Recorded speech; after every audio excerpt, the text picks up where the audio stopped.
Welcome to Feedback Friday. I'm your host, Jordan Harbinger. Today I'm here with my Feedback Friday producer, my FBF BFF, if you will, Gabriel Mizrahi.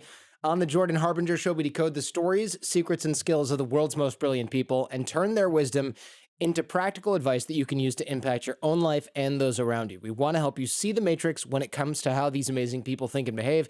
And our mission is to help you become a better informed, more critical thinker so you can get a deeper understanding of how the world works and make sense of what's really happening, even inside your own mind. Now, if you're new to the show, on Fridays, we give advice to you. We answer your listener questions and smash White Claws. On the rest of the week, we have long-form interviews and conversations with a variety of amazing folks, from spies to CEOs, athletes, authors, thinkers, and performers. And if you want to get a selection of featured episodes to get you started, if you're not sure where to begin, some of our favorite guests and popular topics are on the homepage at jordanharbinger.com. We'll hook you right up there. This week, we had Mossab Hassan, a.k.a. the Green Prince. This is Israel's top informant inside Hamas, and now he's a friend of mine, which is kind of wild. And Commander Chris Hadfield also came on the show. This is one from the vault. He's a Canadian national hero, one of the most famous space missions of all time. He's that guy who played guitar in space and did like a whole CD from the International Space Station. Just a crazy good interview, in my opinion. Really good guest. Make sure you've had a listen to everything we created for you here this week. Also, you can reach us for Feedback Friday at jordanharbinger.com. If you can keep your email concise, that would be great. Bravo. Include a descriptive subject line that does make our job just a lot easier.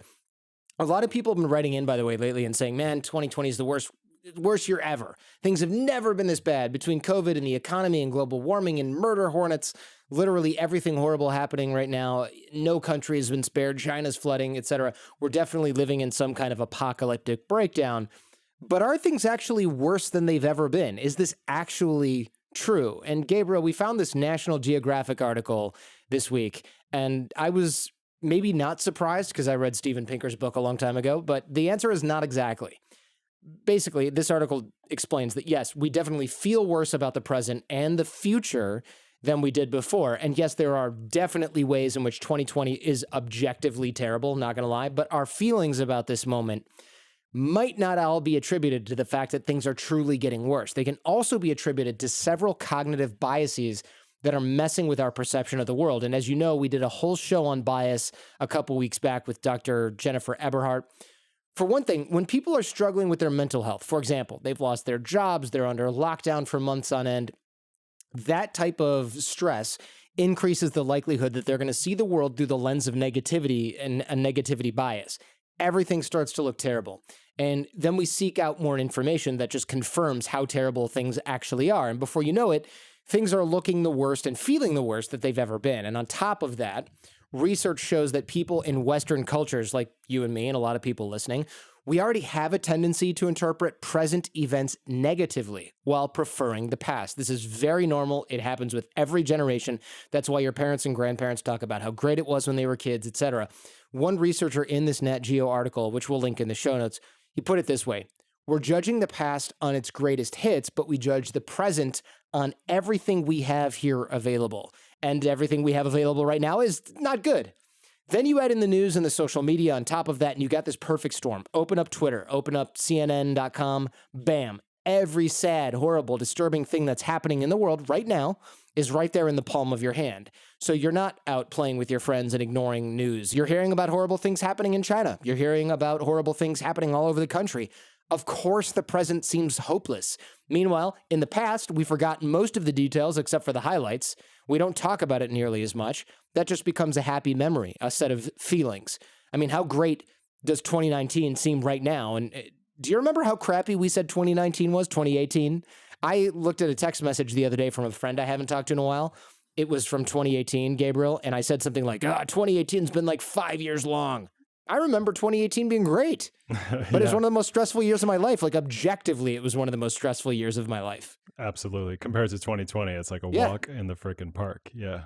That's interesting. Yeah. That's but now I look back and I'm like, oh my gosh, 2018. Oh, I miss you. I don't miss 2018. It was awful for me. Just like I'm going to look back at 2020 and be like, oh, remember? Well, hopefully I'm not going to look back at this year and think how great it was. But that's what everyone thinks about every year. And yes, this is an objectively crappy year for a lot of people, but the same bias applies. So the question is, how do we avoid this? Is there any way to stay informed without starting to believe that we're living in an irreversible nightmare? And the answer, according to this Nat Geo article, is yes. So first, we have to learn how to control our biases. Notice how the media you consume plays with your perceptions. Hopefully this media, the Jordan Harbinger Show, plays with your perceptions in a good way, and we give you a more realistic view of things that are going on, and we don't freak you out. As the article puts it, the media gives our panic-prone primate brains more reasons to feel stressed and more examples of the present to compare with our highly edited version of the past. So if we can catch our minds falling into that trap, we can take care of those thought patterns as they arise and give ourselves a dose of reality when we really need it. And second, we have to be a lot more thoughtful about our social networks and the types of content that we consume. I think that one's pretty self-explanatory. If you're spending 6 hours a day doom scrolling on Twitter, getting bad news from the same 12 dramatic people who share your existing beliefs, that is definitely going to skew your opinion of the world and wreak havoc on your mood. Consuming a ton of news, it will add to the sense that the present is worse than the past. So it is important to seek out stories not just from the present, but from history and compare them to our situation now. I mean, look at the pandemic of 1918, the Spanish flu. 500 million people infected, 1/3 of the global population. 1/3 of the global population, 1.5 billion people. 50 million people died. Compare that to COVID today. 27 million cases, still bad. 875,000 deaths, still really bad. Still horrible, still unacceptable, of course. But my point is, we feel so much worse about our situation today than we do about life in the early 1900s when we assume it looked like Little House on the Prairie or whatever. Those people had just come off World War I. They barely understood how germs worked. They didn't know. It's insane. So try to keep in mind how far we've come and how much we have going for us. We have top scientists working on vaccines. We have, for those of you who believe in vaccines, of course, I don't want to assume anything now, like belief in science and reason. We have infrastructure and policies and capital and knowledge and so many assets at our disposal. Are they working the way they should? No. Is everything amazing? Definitely not. But wouldn't you rather be living through a pandemic in 2020 than in 1920? I know I would. I do now. I do now. Cable news, you do now, yeah. Cable news would not have us believe this, okay? Just some stuff to think about the next time you find yourself in a depression spiral about the state of the world. Things are never totally great. They are rarely as bad as we think they are. So we have to open the aperture a little wider and remember that we don't have to consume media 24/7. This podcast is great, doesn't count. You don't have to consume other media 24/7 to have a good understanding of the world right now. In fact, maybe if we let's consume way less news, way less opinion on the news, way less doom scrolling. We'll have a better future. We'll have a better world right now. We'll have a better set of feelings about where we live right now. All right, we've got a great Feedback Friday for you. Gabe, what's the first thing out of the mailbag? Speaking of doom scrolling and bad news, let's talk about some other people's bad news so we can have a little, not schadenfreude, but just realize how great our lives really are. Hi, Jordan. I need some advice regarding a tense and bizarre situation with my father. My family and I have been under a strict quarantine for the last couple of weeks in order to see my wife's parents, who are at high risk. During this quarantine, we sent lots of pictures to extended family we couldn't see. In response to one particular text, my father responded by saying, "Great pictures, except for the one where your son is in drag." In the picture in question, my son had creepy. In the picture in question, my son had a headband on, which for a 3-year-old was completely harmless and had nothing to do with drag. For a long time, my father has had closed-minded views and has made some bigoted comments, but never against my family. This caused a fight, during which my father suggested that my wife gets a kick out of quote-unquote sexualizing our son, which is completely ridiculous. This is part of a larger pattern with him. In the past, he's inappropriately suggested that my mother had a sexual relationship with a minor, and he certainly seems like he has some mental health issues, especially when it comes to sex. This is so creepy. This is weird as hell. Continue. More recently, my father reached out to me directly and asked if I would join him in person for something after our quarantine. I declined, as his behavior was unacceptable, and I would not be seeing him until we resolved it. He went off again, suggesting that he wasn't the one who took sexual pictures. I said, there are no sexual pictures. He threatened me by suggesting the FBI get involved to determine that, at which point I said that I would not communicate with him anymore. There's really no case here, but my dad can sometimes be very manipulative, and I'm worried that he will get the authorities involved. While I have no concerns about what they'd find, I keep thinking it would be good practice for me to get a lawyer to ensure I get ahead of this so that it doesn't impact my or my wife's work. So here's the question. How do you find a lawyer that would specialize in something like this, and what steps should I take if he starts causing problems? Signed, Dodging My Deranged Dad. So this creeps me out because there's people with mental illness and they bug you and they're in your family, but this is the fact that this is so weirdly sexual and it's like involving your son who's 3 just gives me like the creepiest shivers. Look, there's nothing here that leads me to believe that you need a lawyer. Actually, if he continues to harass you, I'd recommend a restraining order. I wouldn't engage. It just keeps the conversation going. We know from Joe Navarro's episode on this show, which I recommend you listen to. We'll link to it in the show notes. Joe Navarro says that you have to cut off people like this. You can't feed the trolls, as it were. You can't fan the flames. If he continues to reach out, then you can find a lawyer to respond. But you really don't need one. So, first of all, never talk to the police directly with stuff like this. I mean, you can. It's nothing to be afraid of. Generally, you should never talk directly to the police because things can get misconstrued. The record can get all messed up. I'm not saying it because the police are bad guys or anything like that. I know there's a narrative of that right now, but you really don't need to talk to the police. Always politely decline if the police reach out to you and lawyer up. But I don't think they're going to reach out to you. What you can do right now, if it will make you feel better, find a criminal lawyer first, just in the yellow pages, get a quick call going so you're not panicking, but you don't have to do anything. There's no action you need to take other than that. I would ignore your crazy dad. He's negative. He's insane. Look, not my professional opinion. He's being negative and acting insane. The cost benefit of writing a legal letter is not good. So don't write a letter. Your dad knows it's illegal. Or maybe doesn't know, but will know soon. It's illegal to make a false report.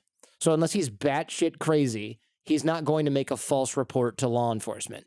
Your dad has every right to report crime. All of us have every right to report actual crime.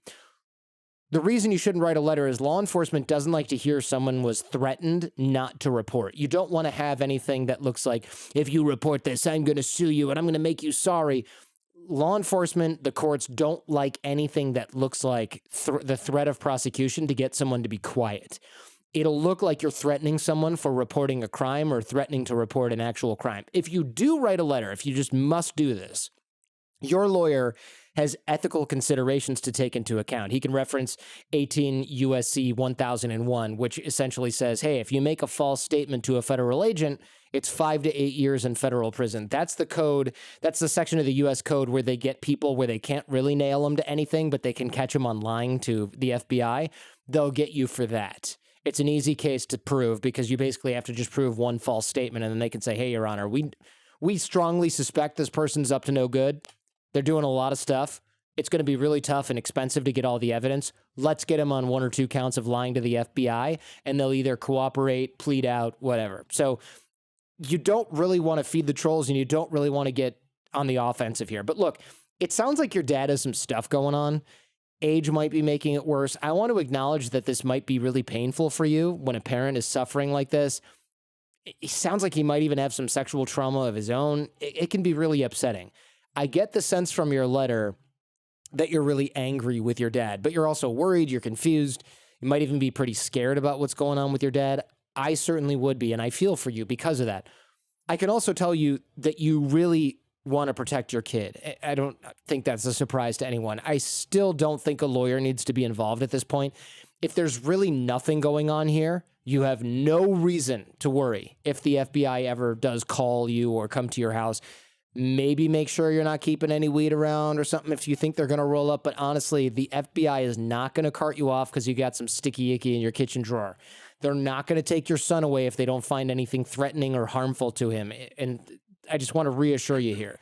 Again, if they do call you or they do come over, lawyer up right away, but they're not going to do that. I do think it's also wise to protect your son from his grandfather. I would not let your son be alone with him. Probably goes without saying. You're not even talking to him right now, so I'm not too worried about it. But this is just giving off weird flags. Like, why is he focused on this? Totally bizarre non-issue. I don't know. Gabe, what do you think? Yeah, I mean, it's interesting that the letter was initially asking about how to find a lawyer, whether to find a lawyer, but I'm more concerned about getting his dad some help.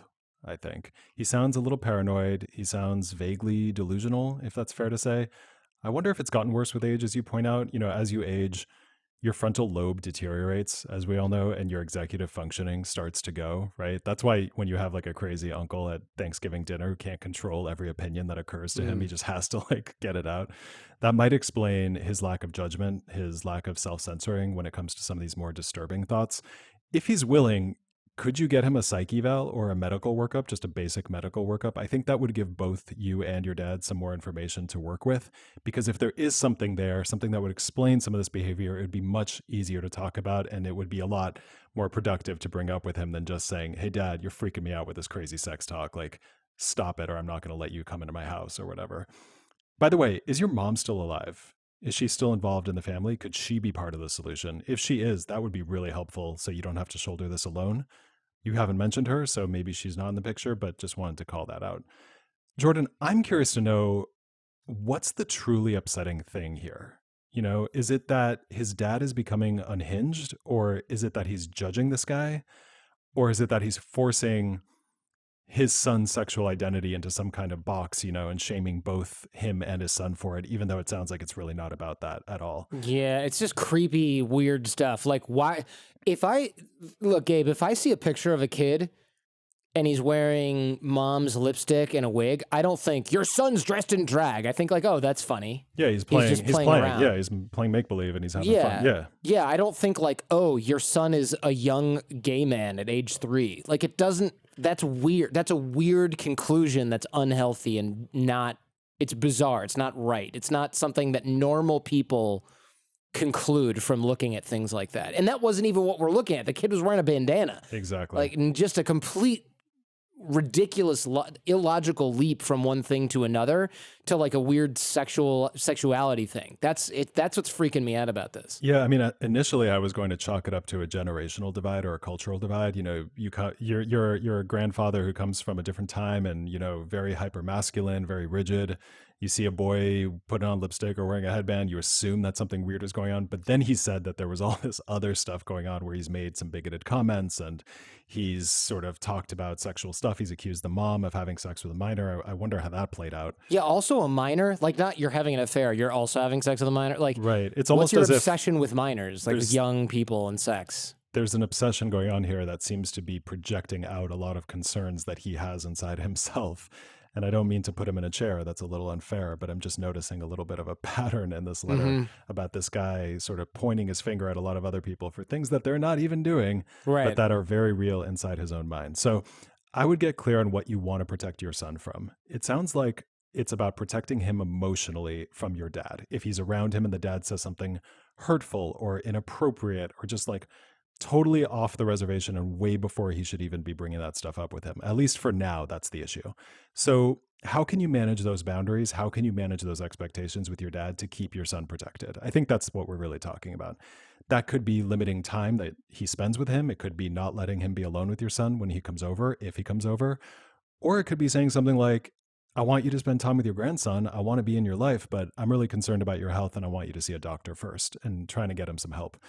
Drawing a boundary, we talk about this all the time on Feedback Friday because it's such a recurring theme, it's so tough, but it is necessary. And your dad will react to that boundary in some kind of way. You have to decide whether you're willing to tolerate the discomfort of your dad's reaction and uphold that boundary despite it. Ultimately, the way he reacts to you drawing the line will say more about him than about you, but it is going to happen. And look, these boundaries can change. If your dad seeks help, if he gets better, if you guys have a conversation and start to work on some of this stuff, that can change down the line. But what we're really talking about is, what kind of relationship do you want to have with your dad? And what boundaries are you willing to draw to manage that relationship and keep your son away from this, frankly, this craziness? Yeah, I think that's healthy. I don't really know what's going on here, but it doesn't sound right. Like, if your dad hasn't always been super bizarre like this, maybe something else is going on. And it would be good to get a handle on that. You don't want to find out later that he's got some sort of like brain tumor that's making him act weird and you never looked into it because you were pissed off at him. Stuff like that can happen too. It's a little far-fetched. He's possibly just being an a-hole, but it doesn't hurt to check if he's willing to even do it. All right, what's next? Hey, Jordan, I need some advice on the weirdest work request I've ever received. I was contacted recently by a friend of a friend who owns a rural property in Southern California. He lives in Costa Rica, and when he came back for a visit, he found a new lock on his gate and a group of people growing a lot of marijuana. They told him they leased the property for $30,000 from some guy. They don't have the proper permits to grow so many plants. The property owner is trying to keep the law out of it because if the law gets involved, he'll only have 10 days to destroy all of the plants. Apparently, in California, the property owner is the one who would be punished legally and financially for this, not the grower. So he's posted a 3-day or quit notice to hopefully make them leave the property, but they've made no attempts at dealing with the situation. I'm a landscaper, and he's asked me to eradicate the marijuana if they don't. No way. Oh my gosh. Okay. My dilemma is, I don't know what these people are capable of. I don't know how much time and money they stand to lose if the crop is destroyed. I also don't know who they might be supplying or growing for. I feel like it would be fairly safe if there were a police presence while I was there working, but the property owner doesn't want the law involved. I really don't want to get injured because someone is guarding their financial future. What would you do? Sincerely, from landscaping to land scraping. Okay. Wow. So much wrong with this one. I'm really glad you wrote in, or you might be in some serious hot water, or just, dead. Run. Don't walk away from this job. There are a couple big reasons for absolutely not doing this gig. One, in landlord-tenant law, again, I'm a lawyer, but I'm not your lawyer, et cetera. This is not legal advice. In landlord-tenant law, there's a doctrine called no self-help. Not the good kind of self-help. It means no taking things into your own hands. So no changing locks, no blocking access to the road or the driveway or the property, or cutting off the water or the electricity. You can't destroy property, that sort of thing, the stuff you're describing. Here, the cannabis is the property of the subletter, even if they're growing it illegally. Also, that's evidence. If this turns into a criminal case, what you don't want to hear from the police and the prosecutor is, where's all the cannabis? Oh, I weed whacked it and then I burned it on site, which is why the neighbors have all been watching Netflix and ordering Chinese takeout for the last week and a half. I mean, also, this is dangerous, man. I'll get into that in a little bit here, but you are liable, potentially, if you destroy this cannabis because you're aware of it, right? If this turns into something else, like a criminal prosecution, you don't even want to be on the radar as somebody who might have helped the criminals grow it or dispose of it in any way at all. You're aware of it right now, but no one knows who you are besides me, and I ain't gonna say shit, man. You're also not really aware of it personally because you haven't seen it, and for all anyone knows, you didn't believe your friend when he asked you to get rid of a field full of marijuana because he's a big joker, and you just laughed the whole thing off, and you never did anything else, like write into this podcast and ask for advice. As I mentioned before, it is illegal to destroy the crop on behalf of the landlord.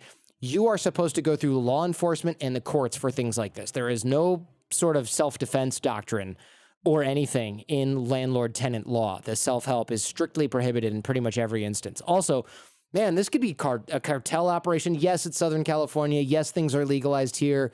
That doesn't stop a grow operation from being gang or cartel affiliated. These guys or girls, I don't want to assume the gender of our esteemed drug traffickers in this example here, they could be armed and dangerous. In fact, they probably do have armed security, either legit or not. Gangsters are legit qualified security. This is a $30,000 a month rental operation. They are probably growing at least a six-figure crop, multiple six-figure crop. If I'm growing that much cannabis, I have thugs keeping an eye on stuff, legal crop or not. And even if it's totally illegal and there's nobody at the house, you could still be civilly liable for destroying something that is not yours. And they probably, at the very, very, very least, have cameras there, if not dogs, thugs, and whatever else any sensible cash crop grower is going to have on the property. I know from the people that grow up north in Humboldt, there are armed people guarding these properties because if people know what they're doing, they will come by to a property, especially one that is not occupied. They will flush it with water, cut everything professionally, and leave before you get there. And every grower knows this. So they keep people in the property at all times. And people who've been robbed before and lost $100,000+ or more in marijuana, they don't keep a 17-year-old kid there or two smoking and reading all day. They keep people there who are armed because they know that that 17-year-old is just going to run and maybe have the foresight to call the sheriff on the way out, who's going to take an hour and a half to get there, if not more. if they ever even go and then go, problem is you got robbed. Yeah, that's what happened here. All right, I'll write down a piece of paper. They're going to keep people there that know how to stop the robbery from happening in the first place, which means those people are there. They're tough. They're used to dealing with other people. They are very likely armed, legal or not, like I said. Now, that all being said, your landlord buddy, he needs criminal defense representation ASAP. He needs to hire a lawyer and contact law enforcement via the lawyer, not themselves, immediately. Because doing so, contacting law enforcement, especially via your attorney, is evidence of not participating in the crime itself. So there is something to be said for, hey, I'm having my lawyer call and say, my client is having this problem, doesn't know what to do. Don't make any statements to law enforcement yourself. Your landlord buddy should never actually speak to the police about this himself. He should refer every communication through his attorney. You know how the police say anything you say can and will be held against you? Lawyers are different because they are not being arrested. They're not being Mirandized. That's what that's called. They represent you. They can speak for you, but they can't say things that you yourself are saying. They can speak on your behalf. They take away any chance, however small, that something you say can be used against you. The government, so police and prosecutors, they cannot use lawyers' statements or admissions against you in court. It's called hearsay. There's an evidence rule that prohibits people. So, for example, if I'm doing something illegal and Gabriel hears that I'm doing it because I told him, he can't say, yeah, Jordan said that he robbed that bank. That's hearsay. It's not admissible evidence. The government, the police and the prosecutors, they can use lawyer statements or attorney statements to further the investigation. You know, they can say, okay, we strongly suspect it's Jordan because his friend Gabriel ratted him out, but they can't use it against me in court. You didn't say it yourself. That's one big reason the hearsay rule of evidence exists in the first place, to stop people from speaking on your behalf, talking out of their wazoo and incriminating you in a way that's unfair in a court of law.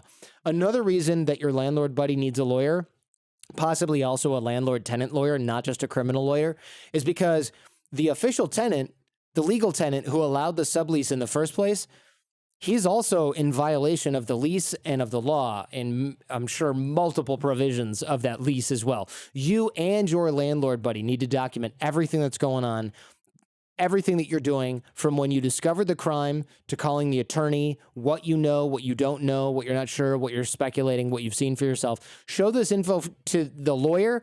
Do not show it to the police directly, of course. Your lawyer can handle that. You want your lawyer to be in control and be able to control the narrative here as much as possible. So remember, don't resort to self-help. Don't take matters into your own hands. Get representation, a lawyer, ASAP, because right now, your landlord buddy is collecting rent for an illegal activity for which he is aware. You're going to want to put a stop to that, or you're being complicit by accepting the money. I won't tell your buddy not to accept rent anymore. I bet you his lawyer is going to tell him to stop taking rent. Or maybe the tenants pay it to the attorney in some sort of escrow account or something like that, some sort of trust. Your landlord buddy, he's going to want to avoid profiting off of a crime after becoming aware that the crime is taking place. That's how you're complicit. You're going to want to avoid that at all costs.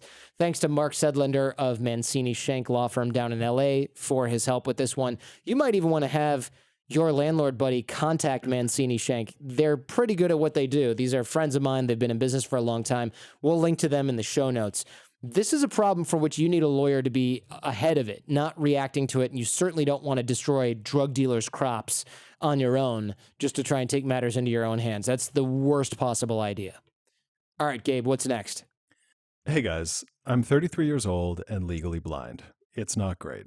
I dealt with some depression and anxiety when I was younger as a result. I also had psoriasis and arthritis because of chronic inflammation due to my diet, which didn't help with the depression. Over the last few years, though, I've really turned things around for myself. I cut sugar, most carbs, and processed foods. I'm in as good a shape as I was when I was in high school. I have a good job that I love, and I just finished paying off my house this year. The one part of my life where I still can't make any ground, though, is in my relationships with women. I'm not a bad-looking guy. I'm 6'3", I have a full head of hair, and as I mentioned, I'm very healthy now. Back in my college days, I did decently well for myself on that front, but in the last 6 to 7 years, I haven't been on many dates, and my confidence is really lacking because of my eyesight. A lot of the standard advice is to tell the truth, be honest, and just ask someone out. So I did that with a girl I've known for a while, and she flat out told me she wasn't interested and has completely blown me off. It didn't destroy me like it would have when I was younger, which is good, but I really don't have any options, and I feel like I'm ready to take the next step in my life. I signed up for online dating, but I don't know how to address my blindness. I feel like I'll be written off immediately if I'm upfront about it. But I also don't want to keep this thing hidden. It's kind of a paradox. I need to boost my confidence with dating, but it's a blow to my confidence if I'm honest about my situation. What approach should someone in my situation take? Do I just have to expose myself to potential rejection over and over again? Are there any obvious things I'm doing wrong? I really do try to stay positive, but no woman grows up dreaming of being with a man who can't drive and can't do a lot of the things that come with my condition, and it will only get worse with age. Thanks for your show. You guys help a lot of people. Signed, Struggling to See the Light. First of all, congratulations on taking charge of your health like this. You're taking care of your body. You're taking care of your mind. It sounds like it wasn't easy, and you've come a really long way. And that's amazing, man. I'm telling you, one of the hardest things to do in life is to own the variables that we do control, even when we're dealing with huge variables that we do not control. Like, for example, whether we can see. It's really impressive, man. I want to hand it to you. You should be proud of that. Second, and as I've said before on Feedback Friday, we have to acknowledge that a person with a disability navigates the world in a different way from other people. That's just a fact. Blind people deal with problems that are very real, very challenging at times. So for me to just sit back and say, don't worry about it, bro. Just tell people you're blind. If they can't handle it, screw them, move on. It's only a problem if you make it a problem. That's some crap you hear from an Instagram life coach. That would be ridiculous. Frankly, it's insensitive. I hear what a blow this has been to your confidence, and I understand how conflicted you are about owning and addressing your disability. The reality is being blind is a challenge for you, often because other people sometimes perceive it to be a challenge for them, rightly or wrongly, which really sucks. It is what it is. You're not going to change everyone else. So the answer obviously isn't to pretend the problem does not exist. The answer is to change your relationship with your disability, learn to integrate it into your sense of self, and then develop some practical ways to make it work for you as best as you can. Here are a few thoughts on how to do that. And I don't have all the answers, but first, I just pretend to on Fridays. I think you really need to own and process everything that this disability brings up for you. That means acknowledging what being blind has been like for you, facing the fears and anxieties that it creates, understanding how this disability is shaping your identity, your thoughts, your sense of self. I'm also curious to know how your blindness has been treated outside of the dating context. How have your friends and family's reactions shaped the way that you feel about being blind? When you're rejected from anything, do you attribute it all to your blindness, or are there other aspects of you, like your relational patterns with women, for example, that are playing a role here? Be honest about all of this to yourself and talking about it with other people. That's really important right now. I noticed that you said you really do try to stay positive. I admire that. I really do. But I think it's important not to deny what it is that you're experiencing, to not use that positivity as a form of avoidance, invalidation, denial of the very real challenges that you are working through. I think that talking to a therapist could be really helpful here to work through the deeper stuff that a disability brings up. There are therapists and psychologists who specialize in patients with disabilities, illnesses, chronic pain, issues like that. These psychologists can help you learn to accept this disability, integrate it, not allow it to be the entirety of your identity, but just a part of who you are, and live a full life in the presence of this limitation. These people go by a few different names. I think health psychologist, behavioral medicine psychologist, rehab psychologist, definitely look into that. Like I said, you've come a very long way in your mental health, so I actually think you're in pretty good shape. But it sounds to me like you still have tremendous conflict around your situation, which is totally understandable. Until you deal with that, it's going to be hard to present yourself in the best possible way to potential partners. And again, this is true of everyone, not just to people with a disability. Depression is depression, anxiety is anxiety, fear is fear. I think everyone listening right now is relating to these deeper feelings, even if they're not legally blind. I know I certainly can. As you work through this emotional and cognitive stuff, ideally with a professional, I think you're going to find it easier to relate to other people. Then if you call out your blindness from the get-go, you're going to be dealing with way less conflict and fear. And if you don't call it out immediately, you're going to be leading with a more secure sense of self.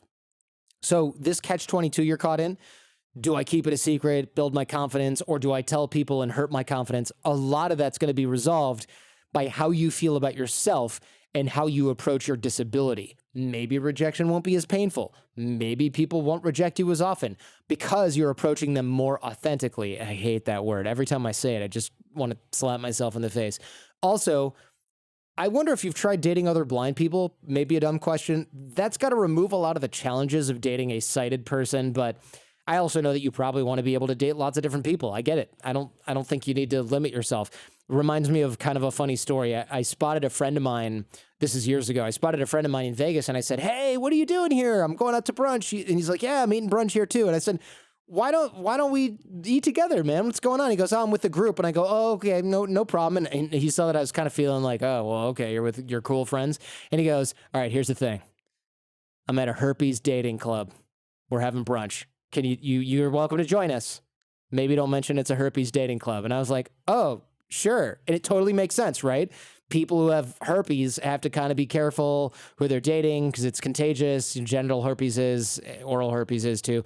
And so it was like this whole thing. And I went and sat at the table and everybody was cool and nice. And it was just a thing. It was just a huge group of people that kind of didn't talk about it. And it became a non-issue because everybody had the same issue. And since that was out of the way, they could just be cool and normal. And that was it.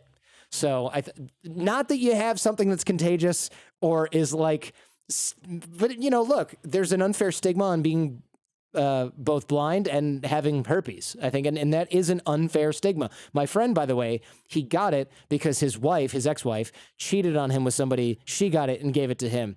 And that really sucks, right? And as my buddy says, "Don't worry, man. It's not a big deal. If I didn't have herpes by now, I'd have herpes by now." So I think that's a good way to look at it. It's funny. That story actually illustrates how important it is to process what it is and sort of learn how to own it. Because that sounds to me like somebody who's thought about it and figured out a way to, I don't want to say live with it because it's not a death sentence. And it's really, I would also say that over the last 5-10 years, I feel like as a culture, we've really come a long way in destigmatizing herpes, among other things.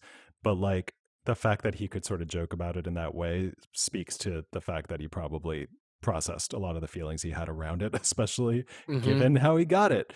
That's a pretty terrible way to get it and have to deal with something you probably never thought you would have to deal with. So I think that was super sound advice, Jordan. Ultimately, I think this guy's goal is to work through this disability until he realizes that it does not define him.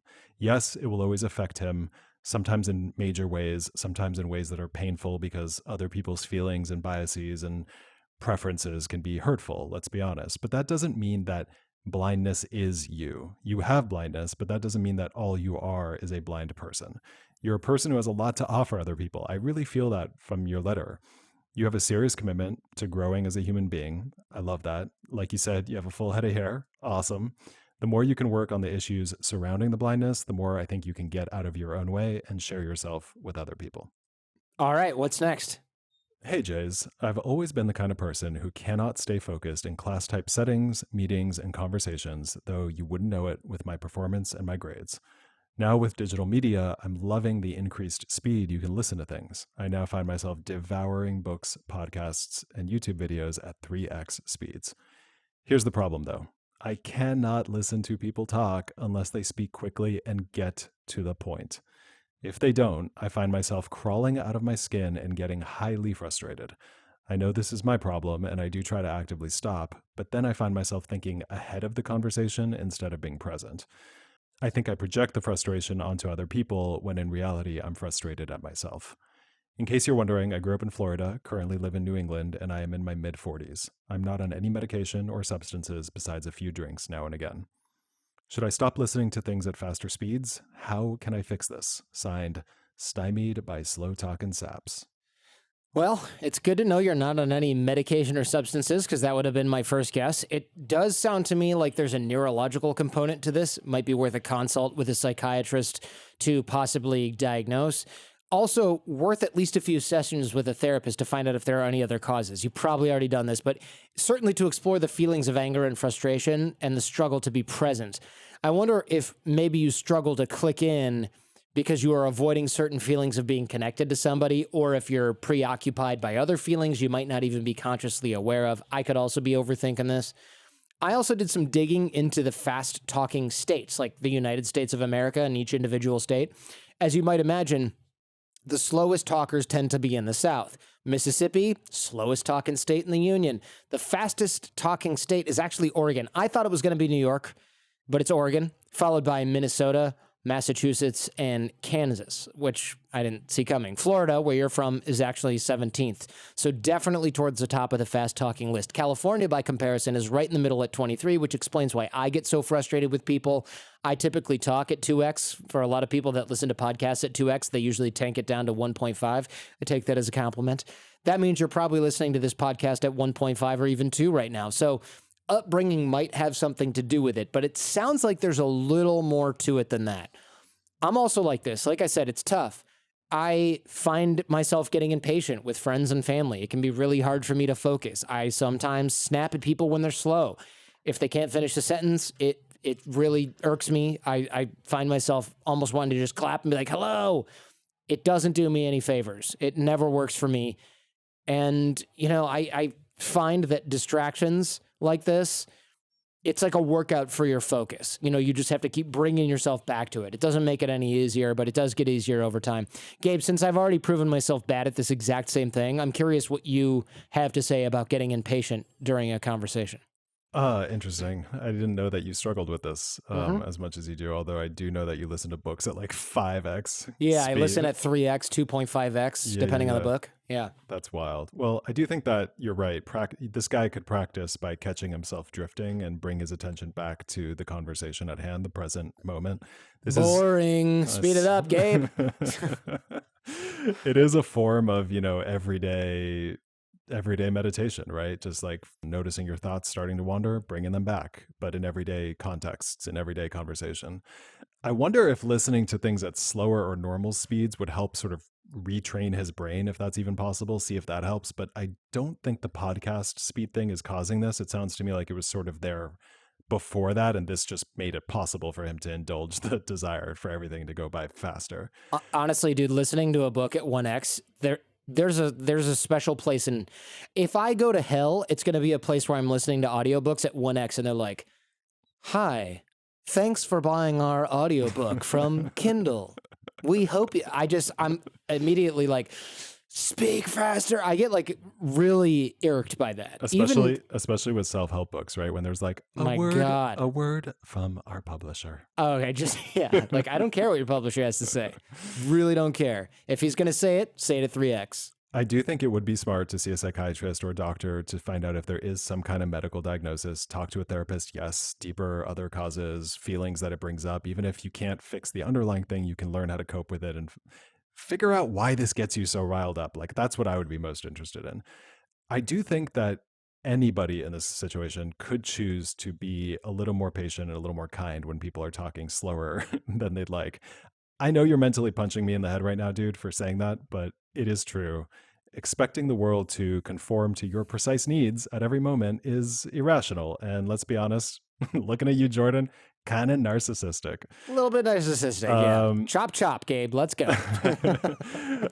We obviously disagree on this. That's okay. I'm going to talk even slower to piss you off as I conclude this It's working. answer. Yep. It's definitely working. I would meet people where they are. I'm just kidding.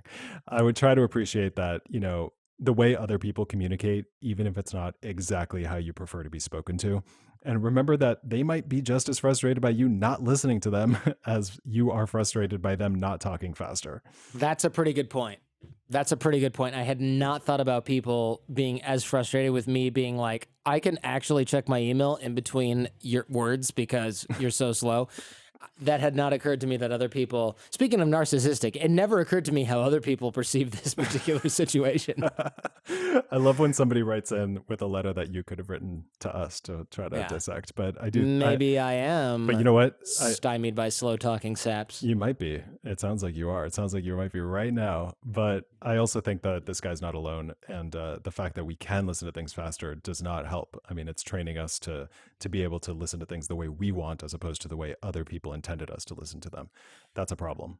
Did you see that whole controversy about how Netflix was thinking about offering 1.5 and 2x? Yep, I was just thinking about that. Yep. And like Judd Apatow or some other sort of Hollywood, was like, we're going to win. We're not going to allow this. And everyone was like, dude, what if I want to catch up on something I've already seen and I'm trying to rewatch the last season, or I'm reviewing something, hello, and like he had no response to that. It was like everything has to be viewed the way that I intended it, et cetera, et cetera. It's an interesting sort of tension, right? It is super interesting. I'm going to come across as a total Hollywood a-hole right now and say that I agree with him. I think that it's a little bit different when it comes to, say, a YouTube video or a book, although you could argue that a book is just as meaningful to the author as a TV show is to Judd Apatow. But I think what the difference is that when you make art, you make it in the way that you intend people to consume it. So if you're trying to make this like really beautiful movie, and then Netflix, who did not physically produce the movie, did not write it, who did not direct it, says, I'm going to give people the option to watch it twice as fast, I think that could be messing with the artist's vision. And I know that sounds really highfalutin, but I actually do think that there's something to be said for that. I agree. I think about it like, what if I just want to rewatch the last season of Game of Thrones because I'm about to watch like the finale and I'm like, oh my God, it's been 6 months. Yeah, that's fair. You know, I can understand that. I get that. You're not forcing people to watch it at 2x. You're just offering them the option. Like it ruins it if you watch everything at that speed. Most people are not going to watch things the first time at 2x. But they might. It's interesting. I see what you're saying. You're saying it's not telling them they have to, it's just giving them the choice. But to artists, they feel like if you give people the choice to watch it, you're not just giving them a choice to consume it differently. You're giving them the choice to change my thing that I made. So should people be able to listen to podcasts at 2x? I don't know. Now I'm starting to wonder because I'm like, what's the difference really between like if someone's listening to this and they're like, fucking Gabe is just talking so goddamn slowly. Like, yeah, I should be able to listen to this faster, and I will. Like, why is that different from watching The Irishman, which you just, to be fair, is like 3 hours long. Right. If there's ever a movie that you probably want to get through faster, it might be that one. So I don't know. Because you and I are speaking as fast as we can talk, right? So I naturally, I think very quickly, so I speak very quickly. No, but I mean, I'm speaking at the speed of thought. You don't have to wait for me to think of things. If you're consuming it, you should be able to consume it at the speed that you can consume it, whereas I can only produce it at the speed which I can produce it, right? Like that's a really good point. That's a good point. Yeah, like look. If you listen to 5 of the episodes of the Jordan Harbinger show in a week, I'm not going to be like, hey, I only produced 3. Why are you listening to 5? Good. I want you to listen to 10. Listen to 20 a week. Good. I'm not going to like throttle you because that's the speed at which I produce these things. So why should I dictate the speed at which you can consume my thoughts and my tips and my speech and my interviews? You should be able to consume it at the speed that you are able to understand it. If you're listening faster than you can understand, you're wasting your time, not my problem. You know, I know you're a lawyer and you're not my lawyer, but that was a damn good argument as a lawyer. I don't know. Now I have to think about that. The defense rests. The defense fucking sits back and smashes a claw after that Bam. one. Yeah. I mean, is there a difference between podcasts and movies? That's what I'm going to be thinking about for the rest of this week. There is, but look, you're listening to me right now for edutainment, education and entertainment, whatever, you know what edutainment means. You're maybe watching documentaries though you want to get the lowdown on this anti-vax documentary because you're watching 5 of them. You're going to interview some anti-vaxxer. I don't need to like wait for your dramatic introduction to finish. I just want to consume that crap as fast as possible. If it's Friday night though, I should just be like, all right, 1X, why not? More choice is better with media. Right, more choice. Yes, you can have analysis paralysis and like paradox of choice issues, but me deciding to watch something faster, like Vimeo doesn't have speed control. I had to download a hack for it. And there's a plugin, by the way, called Vimeo Speed Control. I always use it because why should I wait for like an exercise instructor to do 5 reps when I can just be like, got it, next. That's what I'm talking about. Anyway, this is another debate for another day. Last but not least, Gabe. Hey, Jordan and Gabriel. Now that I've been working from home for several months now, I've gotten a view into my coworkers' lives, and I feel that they're oversharing a lot of intimate details. I don't mind a little chit-chat with my colleagues, but I really don't need to hear about their sex lives or that they hate their kids. Coincidentally, the thing that they did to get their kids in the first place. Oh, man. When this happens, I usually abruptly and loudly say, okay, then. Well, I've been reading about such and such. That's awkward.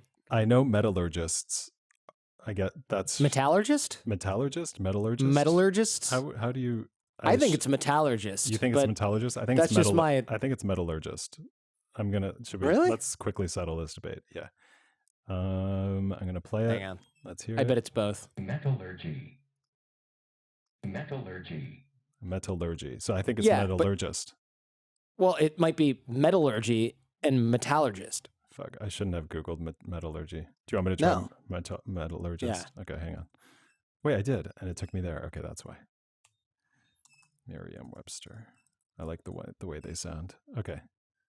Metallurgist. Oh, they don't have an entry for metallurgist. Interesting. Really? What a Yeah, bummer. It's just metallurgy. Okay. Whether it's metallurgist or metallurgist. I know metallurgists/metallurgists are not known for having big social circles, so we have the tendency to be friends with those we work 80 plus hours a week with. I love my job and I work with a great team. I just don't want to be close friends. So, how do I change subjects gracefully when I feel uncomfortable with someone oversharing or asking intrusive questions? Signed, the metallurgist or the metallurgist, still struggling to human. I'm 90% sure I just played a sound sample of metallurgist over you talking, but I think it's okay because you win that argument, so it all evens out. Cool. All right. I don't know any metallurgists personally, but based on your description, you know what? He's going to write us and tell us what it is. Yeah. They do sound like the stereotype of super smart scientists. You don't really get into this because you're like, oh man, I just want to play Xbox all day. What's an easy job that'll let me coast by? People who would rather talk about the oxidation of non-ferrous alloys or whatever than hear about Linda's kid's Little League game or whatever position her husband likes in bed. I mean, these are thinkers, right? And everyone's different. Some people love being close with their colleagues like that, the small chat, the gossip, the story swapping, the Kama Sutra position comparisons, whatever. Other people like to keep a stronger boundary at work. They keep it polite, keep it brief, just focus on work. Both are fine. It's totally fine for you to keep more of a distance. That said, I'm curious why you find their chat so uncomfortable. For me, I think I wouldn't care. Is it because you don't really like these people? I'm not judging you if that's the case. Is it because your time is so precious and you feel like they're wasting it? Again, I'm not judging you. I can get behind that too. Or is it maybe because the topics they bring up are uncomfortable for you and there's something about being close with these people that makes you feel some kind of way? I'm getting the vibe from your email that it's a mix of all of these things, but more the latter. Again, I'm not judging it. I'm just noticing. You might want to explore that. What is it about knowing about other people's lives, intimate details, that rubs you the wrong way? I wonder if you grew up maybe in a family that wasn't super close. What does that intimacy bring up for you? Does it make you feel like you are actually overexposed to them? Like they expect you to share in return and you're not because you're not comfortable with it, and so you feel a little bit judged by that? I'm spitballing here, but this is actually really important. Not just for you to know about yourself. Meaningful relationships, they all involve some degree of intimacy. And I wonder if keeping your colleagues at arm's length might be holding back your relationship building. Trust, rapport, connection, goodwill, these are so important, and they are really hard to cultivate when you're not truly invested in someone else's life. I'm not saying you need to know that weird thing Linda's husband likes in bed in order to be a good colleague. Gross, by the way.